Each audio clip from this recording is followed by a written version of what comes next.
उधर ज़्यादा नहीं चलेगा। 2,500 दे के आया उसको। स्क्रीन का प्रॉब्लम है। हाँ ये किससे बात कर रहा है? अंकल क्या बोला? है ना। अटक ही रहा है ये।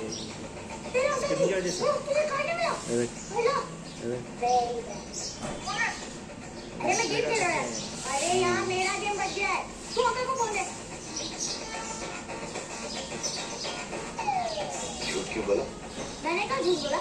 मामू और अंकल एक ही तो होता है। और वैसे भी आपकी है, आप खेलो।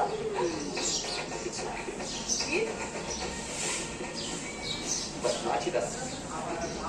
हेलो चीटा, फ्रॉड, सालो गांडो, शर्म नहीं आती तने?